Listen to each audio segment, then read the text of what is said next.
여러분 안녕하세요. 오늘은 진짜 어떻게 시작해야 할지 모르겠어요. 손이 막 떨리네요. 이야기 시작 전 구독과 좋아요 부탁드립니다. 사실 이 이야기를 할까 말까 한 달 넘게 고민했거든요. 제 자식들이 이 영상 보면 기절할 것 같고, 남편이 보면 또 어떻게 될지. 하지만 꼭 해야겠어요.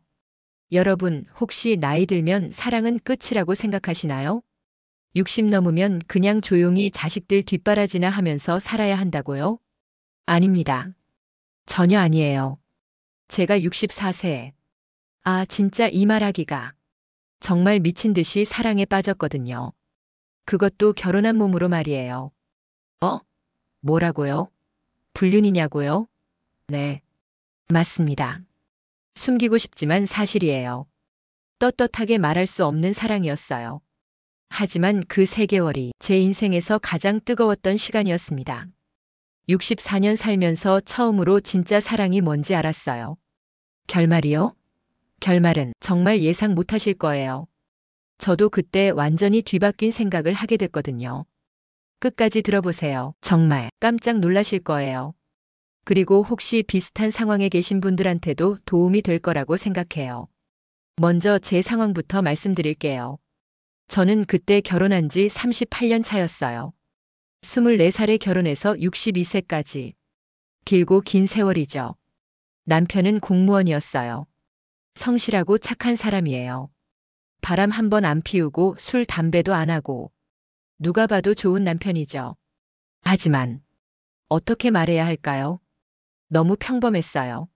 아니, 재미없었다고 해야 하나? 38년 동안 단 한 번도 가슴이 설레본 적이 없었어요. 신혼 때도 그랬어요. 그냥 의무적으로 결혼 생활한 거죠. 아이들 키우느라 정신없었고 생활비 벌어오는 남편 고마워하면서. 그런데 아이들 다 키우고 나니까 남은 게 뭐예요? 남편은 정년 퇴직하고 나서 집에서 TV만 봐요. 아침에 일어나서 뉴스 보고 점심 먹고 드라마 보고 저녁 먹고 또 뉴스 보고. 대화? 거의 없어요. 밥 먹어 응 날씨 춥네 그러네. 이게 전부예요. 38년 동안 매일 이런 대화만. 밤에도 그냥 등 돌리고 자요. 언제부터 그랬는지 기억도 안 나요. 가끔 친구들이 남편분 좋으시겠어요 하면 네 좋아요 하고 대답하긴 하지만 속으로는 좋긴 뭐가 좋아했죠. 그냥 습관이었어요. 그냥 사는 거였어요. 그래서 마트에서 파트타임 일을 시작한 거예요. 집에만 있으면 답답해서. 용돈도 벌고 사람들도 만나고 싶어서요.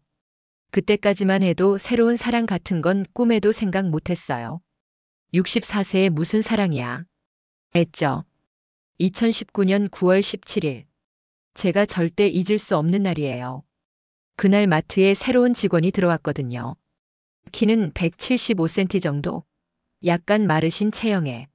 머리는 반백이고. 안경 쓰시고. 첫인상은 솔직히 별로였어요. 그냥 평범한 아저씨구나 했죠. 사장님이 소개해 주시더라고요. 김 과장님이에요. 대기업에서 오래 근무하셨고 이제 우리와 함께 하게 됐어요. 김 과장님이 인사하시는데 목소리가 되게 차분하고 낮더라고요. 안녕하세요. 잘 부탁드립니다. 그때 악수했는데 손이 생각보다 부드러웠어요. 사무직 하셨나 보다 했죠. 첫날에는 별로 대화 안 했어요. 그냥 일 가르쳐 드리고. 근데 이분이 일을 정말 꼼꼼히 하시는 거예요. 물건 진열할 때도 각도 맞춰서 하시고 계산할 때도 실수 한 번 없고.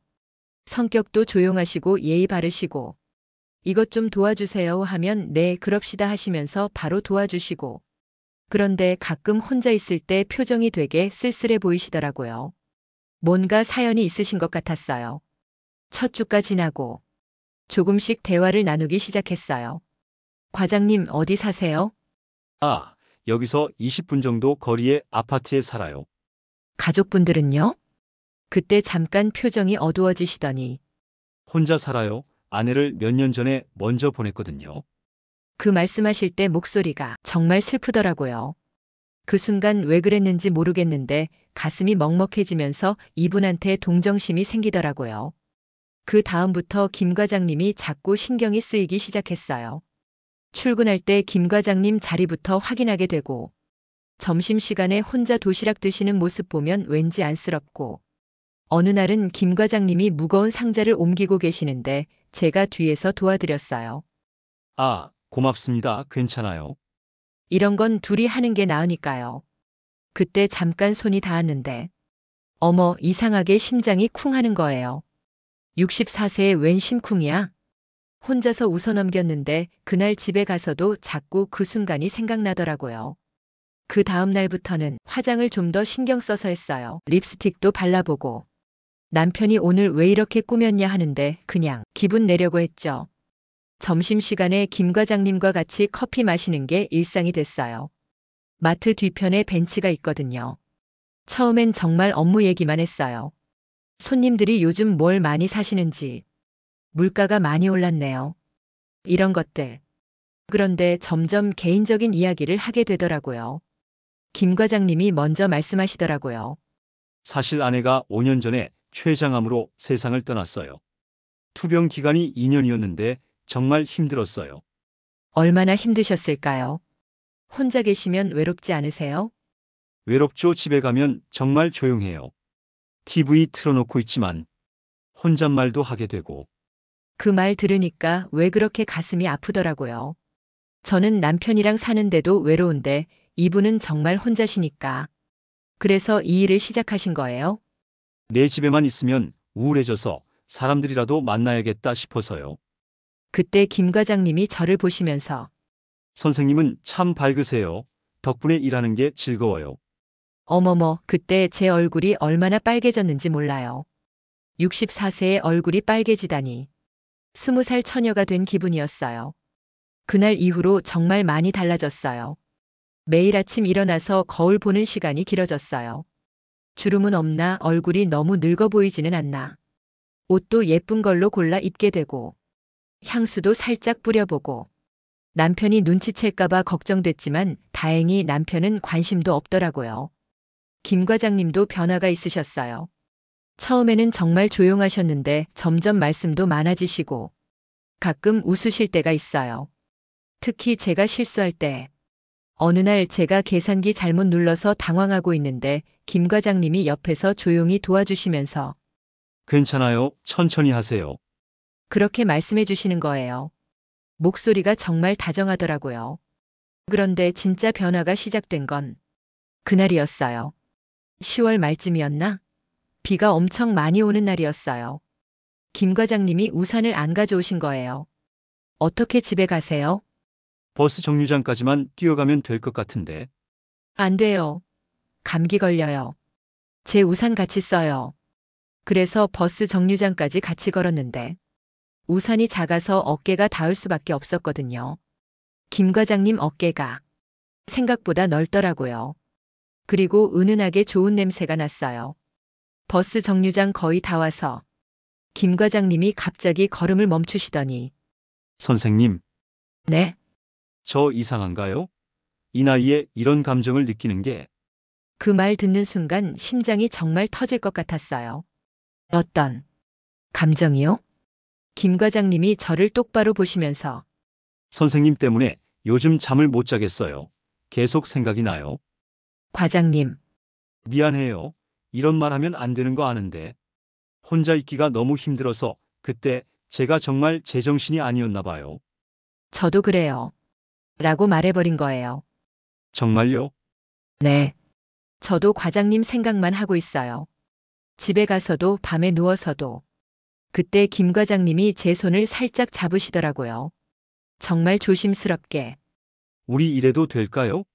손을 잡는 순간 전기가 온몸으로 흐르는 것 같았어요. 60년 넘게 살면서 처음 느끼는 감정이었어요. 그날부터 저희는 어떻게 표현해야 할까요? 연인이 됐어요. 64세와 66세의 연인이요. 하지만 정말 조심스러웠어요. 일단 직장에서는 절대 티내면 안 되니까. 다른 사람들 있을 때는 정말 업무적으로만 대화했어요. 점심시간에 둘이 벤치에서 도시락 먹을 때만. 진짜 연인다운 대화를 했죠. 어젯밤에 선생님 꿈 꿨어요. 어떤 꿈이요? 같이 여행 가는 꿈이었어요. 바닷가에서 산책하고. 저도 그런 꿈 꿨으면 좋겠어요. 이런 달달한 대화들. 64세에 이런 대화를 하게 될 줄 누가 알았겠어요? 김 과장님이 어느 날 조그만 선물을 주셨어요. 손수건이었어요. 별거 아니지만 선생님 생각하면서 샀어요. 핑크색 작은 손수건이었는데 받을 때 정말 감동이었어요. 남편은 결혼 38년 동안 선물 한 번 사준 적이 없거든요. 생일에도 그냥 생일 축하의 말로만. 그런데 김 과장님은 이런 작은 것도 챙겨주시니까 집에 가서 그 손수건을 보면서 얼마나 설렜는지 몰라요. 숨겨놓을 곳도 고민하고 남편한테 들키면 어쩌지 걱정하면서. 그런데 점점 문제가 생기기 시작했어요. 제가 너무 변한 거예요. 매일 화장하고 예쁜 옷 입고 향수 뿌리고 휴대폰도 자주 보게 되고. 김 과장님이 문자 보내시거든요. 오늘도 고생하셨어요. 내일 봬요. 날씨가 추우니까 감기 조심하세요. 이런 문자들. 남편 앞에서 휴대폰 보면서 웃고 있으면 뭔데 그렇게 웃어? 아, 친구가 재미있는 거 보냈어. 거짓말을 하게 되더라고요. 그리고 남편과 더 소원해졌어요. 김 과장님 생각에 빠져서 남편한테 관심이 없어지니까 남편이 뭔가 눈치를 채기 시작한 것 같았어요. 11월 들어서 정말 큰 문제가 생겼어요. 첫 번째는 마트에서 일하는 다른 아줌마가 저희 관계를 의심하기 시작한 거예요. 그분이 어느 날 저한테 조용히 와서 언니, 요즘 김 과장하고 너무 친한 거 아니에요? 점심시간마다 둘이서 나가고 사람들이 수근거려요. 순간 하늘이 무너지는 것 같았어요. 무슨 말씀이세요? 그냥 동료끼리. 언니, 제가 바보예요. 언니 표정 보면 다 알아요. 조심하세요. 소문나면. 정말 식은땀이 나더라고요.